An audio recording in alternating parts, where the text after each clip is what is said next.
Hello dear student, I welcome you all to my YouTube channel eGurukul Academy. So today we are going to discuss part 2 of polynomials after 1 month. है ना, I am taking online classes in front of you, so please keep watching. And if you like my videos, then don't forget to subscribe or like my YouTube channel दोस्तों. आइए दोस्तों, जैसे कि पिछले class में हमने पार्ट 1 देखा था और काफ़ी लंबे समय के बाद, है ना, लगभग 1 महीने होने जा रहा है दोस्तों, है ना, आज मैं पार्ट 2 शूट कर रहा हूँ. तो देखिए, टीचर लोग भी थोड़ा सा जो है डाइवर्ट डिस्ट्रैक्ट हो जाते हैं स्टूडेंट के साथ भी, है ना. कभी सीबीएसई वाले कहते हैं एग्ज़ाम लेंगे, कभी कहते हैं एग्ज़ाम नहीं लेंगे. तो वैसा इस तरह का गवर्नमेंट माहौल क्रिएट कर दिया है कि एजुकेशन सिस्टम को ही बर्बाद कर डाला है, जिसकी वजह से बच्चे तो नहीं पढ़ रहे हैं, ठीक है ना, और ना गार्जियन उनको फोर्स भी कर रहे हैं कि आप पढ़िए, है ना. क्योंकि देख रहे हैं कि पिछले बार क्या हुआ कि सर इतना मेहनत करने के बावजूद भी जो है बच्चे का 10th का एग्ज़ाम पोस्टपोन्ड हो गया. तो अब जो भी नए बच्चे 10th में गए हैं तो कहीं वो दिमाग में ये सेट ना कर ले कि अगर सर हम इस बार भी नहीं पढ़ेंगे तो अगले बार साल भी क्या हो जाए, एग्ज़ाम पोस्टपोन्ड हो जाए. तो उसकी कोई गारंटी नहीं है. तो आपका क्या काम है कि आप अपना चुपचाप से अपना सिलेबस पढ़ते रहें. एग्ज़ाम में आया तो आप बैठिए, एग्ज़ाम दीजिए, लेकिन नॉलेज अगर आप जब तक नहीं लिए रहेंगे तो आगे चलकर आपको 11th-12th में बहुत दिक्कत होगा.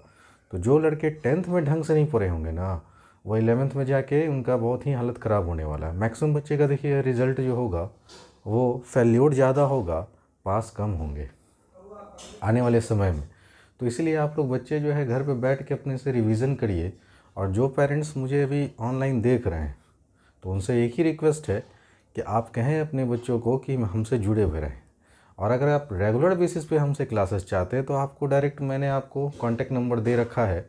आप eGurukul एकेडमी के पास चाहिए, वहाँ से आप फेसबुक पेज पे जाएंगे और फेसबुक पेज से वहाँ आपको नंबर दिया हुआ रहेगा. आप डायरेक्ट हमसे कांटेक्ट कीजिए कि sir I need online classes from your side. अगर जो पॉसिबल होगा तो मैं उन सारे पेरेंट्स का हेल्प करूँगा, ऐसा नहीं कि मैं हेल्प नहीं करूँगा, ठीक है. तो जो भी समय मिलेगा मुझे, मैं उसी में से समय निकाल के आप सभी लोगों को, है ना, मैं पढ़ाने की कोशिश करूँगा, ठीक है. आइए दोस्तों, पोलिनोमियल्स का हम लोग अब, है ना, पार्ट 2 डिस्कस करने वाले हैं. तो पिछले क्लास में जो लड़के पार्ट 1 नहीं देखे हैं तो पहले वो जाके पार्ट 1 देखें पोलिनोमियल्स का, है ना. और एक तरफ आपका चल रहा था ज्योमेट्री, लाइंस एंड एंगल्स.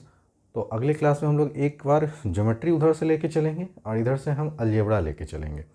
तो आपका क्या होगा कि इधर से अलजेब्रा भी फर्स्ट टर्म की तरफ से कंप्लीट होता चला जाएगा और सेकंड टर्म से आपका ज्योमेट्री, ये सब जो चैप्टर चल रहा था वो भी कंप्लीट होगा. आप बात समझ रहे हैं ना. तो आइए एक एक कर हम लोग थोड़ा रिवीजन कर लें, ठीक है. तो पिछले क्लास में आपको मैंने कांस्टेंट टर्म के बारे में बताया था, ठीक है ना. उसके बाद वेरिएबल्स के बारे में बताया था. उसके बाद कोएफिशिएंट के बारे में बताया था कि कोएफिशिएंट क्या होता है. नहीं दोस्तों, तो कोएफिशिएंट आप समझ रहे हैं ना, ठीक. उसके बाद फिर मैंने आपको डिग्री के बारे में बताया था. फिर उसके बाद लास्ट में आप पढ़े थे हमसे sir zeros of a polynomial. और फिर पोलिनोमियल पहचानने का तरीका कि कोई दिया हुआ एक्सप्रेशन पोलिनोमियल है या नहीं है. तो इतने तमाम चीज़ें हम लोग पिछले क्लास में पढ़ चुके थे. आज उसी सिलसिले को आगे बढ़ाते हुए आज आपके एक्सरसाइज का मैं प्रैक्टिस करवा रहा हूँ.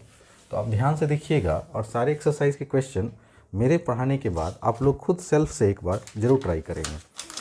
तो आइए दोस्तों, जैसे क्वेश्चन में है कि which of the following expressions are polynomial. मैं इसलिए ले रहा हूँ ये एक्सरसाइज ताकि जो बच्चे, है ना, 1 महीने के बाद हमें देख रहे हैं तो उनका रिवीजन हो जाए. और जो बच्चे भी नए जुड़े हुए हैं वो सिलसिलेवार से, ठीक है ना, एक एक चीज़ समझते हुए आगे बढ़े, है ना. तो ये चैनल खासकर उन बच्चों को देख के ध्यान में रख कर बनाया गया है, ठीक है ना, जो बच्चे काफ़ी कमज़ोर हैं. तो ऐसा नहीं है कि जो तेज स्टूडेंट है ना, उन्हीं को लेकर मैं पढ़ाऊँगा, नहीं, सारे बच्चे को मैं बॉटम से ऊपर उठाऊँगा, ठीक है. इसलिए ध्यान दीजिएगा. अब मैं एक एक करके क्वेश्चन आपके बोर्ड पे लिखते जा रहा हूँ. आप लोग वीडियो पॉज कर खुद से भी सॉल्व करने का कोशिश करेंगे. तो ये पहला क्वेश्चन था दोस्तों. दूसरा क्वेश्चन है y³ √3y. तीसरा क्वेश्चन है t² -2/5t है ना प्लस का √2। और अभी मैं RS अग्रवाल का, ठीक है ना, एक्सरसाइज 2A रिवीजन करवा रहा हूँ, प्रैक्टिस करवा रहा हूँ। आप लोग ध्यान से देखिएगा दोस्तों, सारे क्वेश्चन मैं उठा लूँगा आज, इसलिए आप सारे बच्चे का कंसंट्रेशन बोर्ड पे होना चाहिए। -6 है तो आप -6 लिखेंगे। 5th नंबर पे आ जाओ, x - 1/x है। तो पहले ये 5 सवाल को सॉल्व करते हैं और देखते हैं सर कि ये पोलिनोमियल है कि नहीं। ठीक है, तो सबसे पहले आपको पूरे पोलिनोमियल में आपको x या वेरिएबल जो भी मौजूद है, जैसे अगर यहाँ देखेंगे तो वेरिएबल x है, ये पोलिनोमियल y में है, ये पोलिनोमियल t में है, ये पोलिनोमियल z में है। ठीक है ना, तो आप कंसंट्रेट कीजिएगा, टारगेट कीजिएगा वेरिएबल को। ठीक है, तो आइए एक बार रिवीजन कर लें। सर अगर कोई भी वेरिएबल रूट के अंदर हो तो पोलिनोमियल नहीं, कोई भी वेरिएबल अगर उसका क्यूब रूट हो तो भी नहीं, किसी भी वेरिएबल का पावर, है ना, मैं बात कर रहा हूँ पावर का, पावर निगेटिव होगा तो भी पोलिनोमियल नहीं।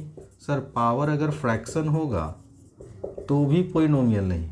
ठीक है, सारे बात आपको पता है। ठीक है, तो इतने सारे बात जानने के बाद अब आप इन सारे सवाल का मुझे लगता है कि आप आंसर दे सकते हैं। तो आइए सर एक एक कर हम लोग सारे स्टूडेंट ध्यान से देखिएगा और सीखने की कोशिश कीजिएगा। पहला जो आपका एक्सप्रेशन है मैं फिर से लिख दे रहा हूँ, x⁵ माइनस का 2x³ प्लस x प्लस 7। क्या मैं आपसे पूछूं कि क्या ये एक्सप्रेशन जो है पोलिनोमियल है, तो आप बोलेंगे हाँ सर, क्योंकि यहाँ x का पावर 5 है, यहाँ x का पावर 3 है, यहाँ x है, ना तो पावर पॉजिटिव, ना तो पावर निगेटिव है, ना तो पावर फ्रैक्शन है, ना ही वेरिएबल जो है रूट में है, ना ही क्यूब रूट में है। इसका मतलब ये पोलिनोमियल है। बस यस लिख देना था आपको। दूसरा में आइए सर, y³ माइनस √3y। अब आप देखिए बहुत सारे लड़के यहाँ कंफ्यूज करते हैं और कहेंगे सर ये पोलिनोमियल नहीं क्योंकि रूट का टर्म है। अरे रूट का टर्म तो है, लेकिन यहाँ नंबर पे, वेरिएबल पे कहाँ है, y रूट में नहीं ना है, यहाँ y का पावर 3 है, इसका मतलब ये भी क्या है, पोलिनोमियल है। तीसरा पे आइए, t² माइनस 2/5t और प्लस का है √2। ठीक है, अब ये देखिए ये पोलिनोमियल मेरा t वेरिएबल में है, यहाँ भी t है, यहाँ भी t है, यहाँ भी t ना तो निगेटिव है, ना ही फ्रैक्शन है इसका पावर, ना ही सर रूट में है, ना ही क्यूब रूट में है, तो ये भी एक्सप्रेशन क्या है आपका, पोलिनोमियल है। 4th नंबर पे आइए, 5 हो गया, रूट के अंदर z है, -6 है। ये सर आप देखते ही कह दिए सर ये पोलिनोमियल नहीं है, क्योंकि हम पढ़ चुके हैं कि सर पोलिनोमियल का डेफिनेशन यही कहता है कि जो पावर होना चाहिए वो नॉन निगेटिव होना चाहिए, नॉन फ्रैक्शनल होना चाहिए। मतलब ये पावर एक इंटीजर फॉर्म में होना चाहिए, वो भी कैसा इंटीजर, पॉजिटिव इंटीजर, प्लस में पावर होना चाहिए। लेकिन अगर यहाँ पे अगर ये रूट हटाएंगे तो आपको मैंने बता रखा है कि रूट का वैल्यू 1/2 और क्यूब रूट का वैल्यू होता है 1/3। तो अगर इसको आप सॉल्व करेंगे तो 5 लिखेंगे, z लिखेंगे और इसका पावर क्या कर देंगे, 1/2। तो आप देख रहा है कि सर इस पोलिनोमियल का पावर तो फ्रैक्शन में आ गया, इसलिए ये पोलिनोमियल नहीं हुआ। बात करते हैं लास्ट वाले सॉल्यूशन का। तो सर अगर यहाँ पे 1 अगर है तो x और 1 का एलसीएम लेंगे तो x आएगा, x बार में कैंसिल होगा, x का जब गुना x में होगा तो x² और यहाँ -1। ऐसा इसलिए क्योंकि x में जब आप x से भागा दीजिएगा ना तो एक बार में कट जाएगा, और एक को जब 1 से मल्टीप्लाई कीजिएगा तो 1 ही आएगा। अब मैं अगर आपसे पूछूं कि क्या ये पोलिनोमियल है तो आप बोलेंगे बिल्कुल भी नहीं। क्यों नहीं है? कोई पूछेगा तो आप क्या जवाब देंगे? सर अगर यहाँ पे देखिए नहीं कुछ है तो पावर कितना है नीचे वाले x का, 1 है, लेकिन जब ये ऊपर जाएगा ना तो स्थिति बदल जाएगी, ये हो जाएगा x का पावर निगेटिव। और आप पढ़ चुके हैं कि किसी भी वेरिएबल का पावर निगेटिव नहीं होना चाहिए, नहीं तो वो पोलिनोमियल नहीं कहलाएगा। तो आप देखिए यहाँ निगेटिव आ गया, इसका मतलब ये पोलिनोमियल नहीं है। तो हम आपको सब कुछ बता चुके हैं ट्रिक के थ्रू। अब आगे और भी क्वेश्चन लेते हैं जिससे आपको मैं दिखाने की कोशिश करूँगा, ठीक है? इसलिए ध्यान से आप लोग खाली बोर्ड पे देखिए 2-3 मिनट, ये एक्सरसाइज ऐसा ही निकल जाएगा। नेक्स्ट आइए, 6th नंबर में है x⁴ 108 - 1। 7th नंबर का सवाल है cube root of x minus का 27। 8th का सवाल है 8th नंबर में 1/√2 x² माइनस का √2x और +2 जबकि 9th में दोस्तों कह रहा है कि x का पावर है -2 प्लस 2x के पावर -1, ठीक है। और फिर है आपका दोस्तों +3 और 10th नंबर पे है 1 और 11th नंबर पे है -3/5, जबकि 12th नंबर पे जो है दोस्तों वो है √2y³ y² -8। तो ये आपके कुछ क्वेश्चन थे, ठीक है। चलिए दोस्तों, अब यहाँ क्वेश्चन में कहा जा रहा था दोस्तों कि इसमें से कौन एक्सप्रेशन जो है पोनोमियल है या नहीं। तो अगर आप इसमें आपसे पूछूं क्या ये पोनोमियल है, तो आप बोलेंगे एग्जैक्टली सर, क्योंकि ये एक पॉजिटिव इंटीजर है ना, तो ये पोनोमियल तो होगा ही होगा। क्या ये पोनोमियल है? नहीं सर, क्योंकि यहाँ पे देखिए क्यूब रूट आ गया और अब आप इसको सॉल्व करेंगे ना तो आप लिखेंगे x⁻³ -27। इसलिए आपको मैंने ट्रिक में बता रखा था पावर कभी भी है ना फ्रैक्शनल नहीं होना चाहिए, तो ये भी पोनोमियल नहीं होगा। यहाँ पे अगर आते हैं तो सर यहाँ x² है, यहाँ x है, लेकिन रूट जो लगा वो नंबर पे लगा हुआ, वेरिएबल पे नहीं है। इसका मतलब ये एग्जैक्टली एक पोनोमियल है। यहाँ पावर नेगेटिव देखते ही आप समझ जाएंगे कि सर पोनोमियल तो डिफाइन ही होता है पावर पॉजिटिव इंटीजर के लिए, जबकि यहाँ पावर नेगेटिव है, इस वजह से ये पोनोमियल नहीं हुआ। सर ये पोनोमियल है? हाँ एग्जैक्टली है। क्या ये पोनोमियल है? हम कहेंगे हाँ सर एग्जैक्टली पोनोमियल है। क्या ये पोनोमियल है? तो आप बोलेंगे सर एग्जैक्टली पोनोमियल है, क्योंकि यहाँ y का पावर 2 है। ये रूट का टर्म, क्यूब रूट का जो टर्म है वो 2 पे है, ना कि वेरिएबल पे है। तो ये सारे के सारे पोनोमियल हुए। लेकिन अगर मैं एक सवाल आपसे पूछूं कि लास्ट के जो 3 क्वेश्चन है इसकी डिग्री क्या होगी फ्रेंड्स, तो आप बोलेंगे सर डिग्री के लिए तो हमको वेरिएबल चाहिए, लेकिन यहाँ तो वेरिएबल तो कुछ है ही नहीं, है ना। ये 2 क्वेश्चन का यहाँ तो कोई वेरिएबल प्रेजेंट है ही नहीं। जब कोई वेरिएबल प्रेजेंट नहीं है तो इसका मतलब डिग्री 0 है।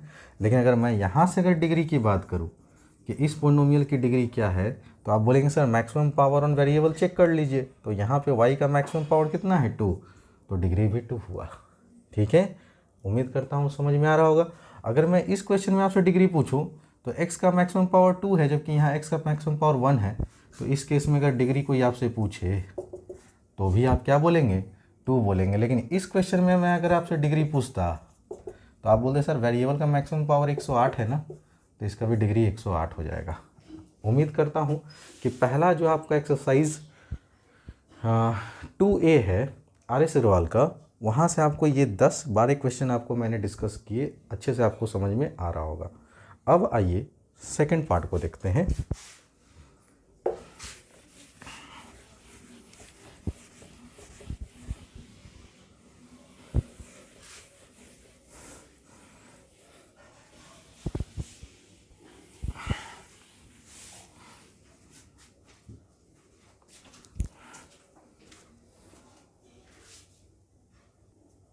आइए स्टूडेंट, अब हम लोग question number 2 exercise 2A RX Agarwal का हम लोग पढ़ रहे हैं पोलिनोमियल्स का।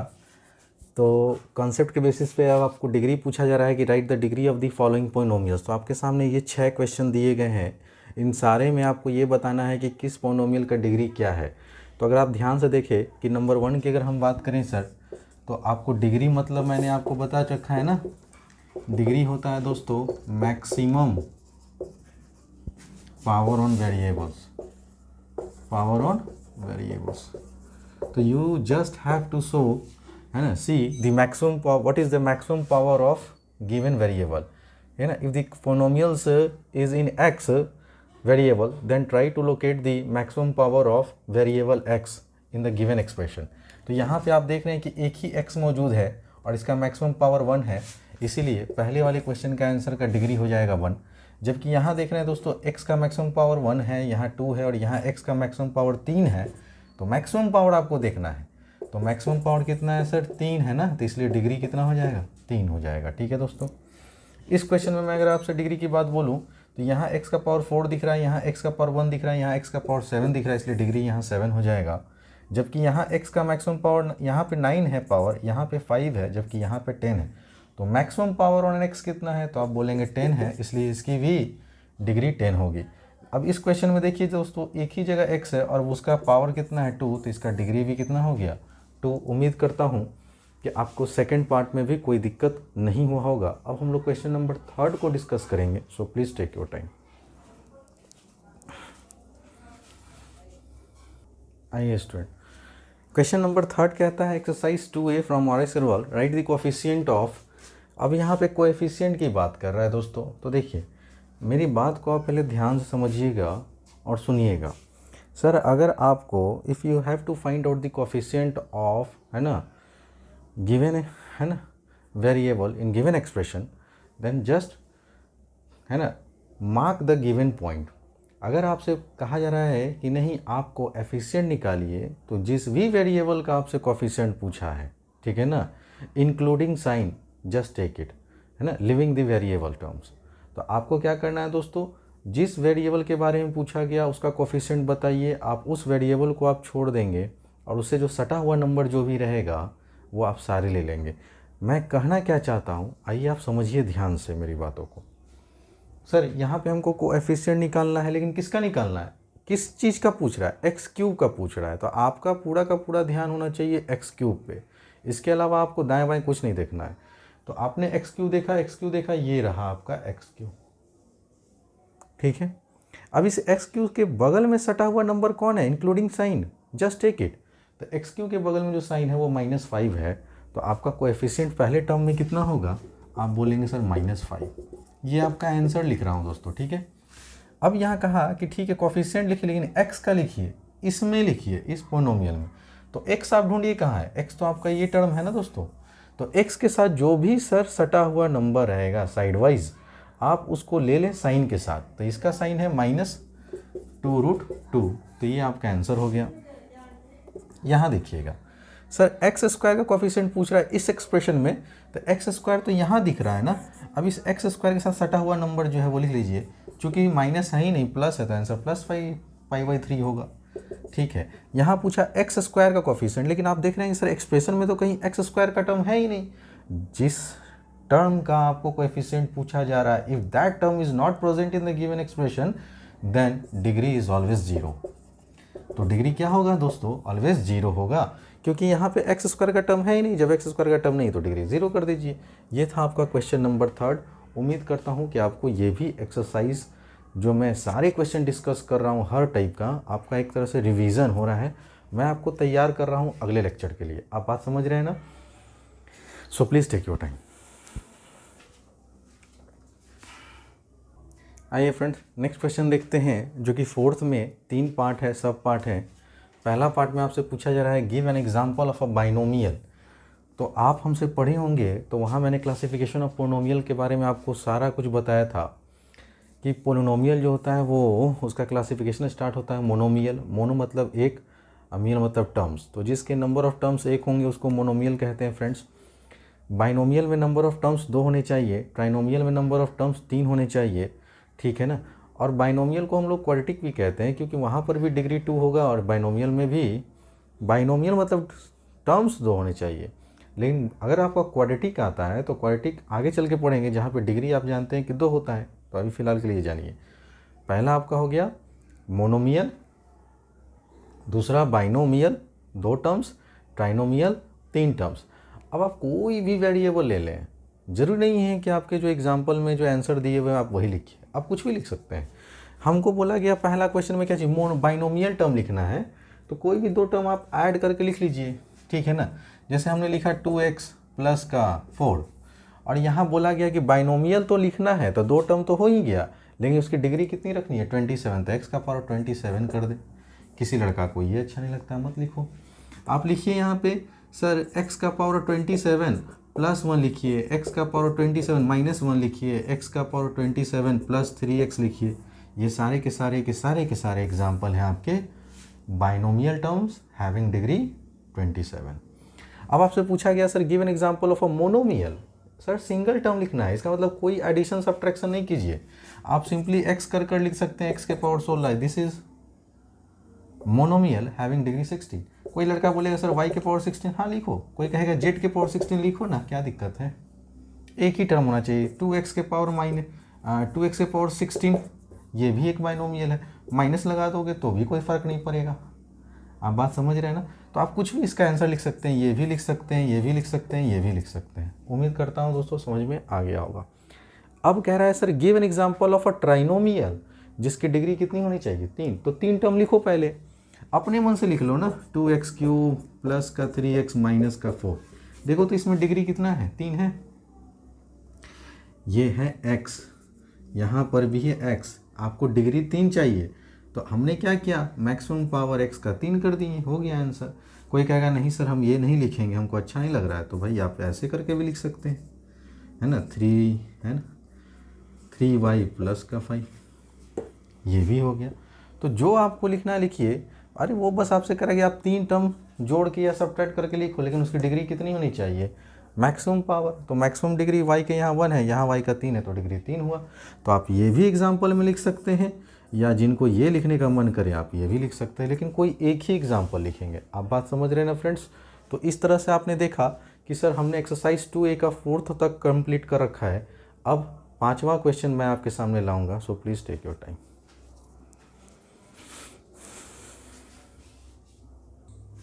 आइए फ्रेंड्स, लास्ट क्वेश्चन मैं डिस्कस कर रहा हूँ, जहाँ पे आपको पूछा जा रहा है कि क्लासीफाई कीजिए following as linear, quadratic and cubic polynomial. तो आपको पोनोमियल को छांटना है कि कौन पोनोमियल आपका मोनोमियल है, लीनियर है ना, कौन सा पोनोमियल जो है आपका क्वाड्रेटिक है और कौन सा पोनोमियल आपका क्यूबिक है। तो जब आपको मैंने पार्ट 1 पढ़ाया था तो वहाँ बहुत अच्छे से आपको समझाया गया था कि सर अगर किसी भी पोनोमियल का, है ना, वेरिएबल का मैक्सिमम पावर अगर 1 होगा तो वो पोनोमियल क्लासीफाई होगा under the categories of linear polynomial. If, है ना, maximum power on variable is 2 then it comes under the category of quadratic polynomial, and if the maximum power of variable is 3 then it comes under the category of cubic polynomial। आप बात समझे कि sir अगर जिस भी expression आपको, जो भी एक्सप्रेशन दिया हुआ है उसमें आप देखिए कि what is the maximum power on variable। if the maximum power on variable comes to be 1 then it is classified as linear polynomial। if it comes to be 2 then it can be classified as quadratic, and if it comes to be 3 then it can be classified as a cubic polynomial। ठीक है। तो अगर sir power 1 रहेगा तो linear, power 2 रहेगा तो quadratic, और अगर पावर 3 रहेगा तो क्यूबिक। तो आइए इसके बेसिस पे, इस कॉन्सेप्ट के बेसिस पे इसको क्लासीफाई करते चले जाते हैं। Sir what is the maximum power on variable.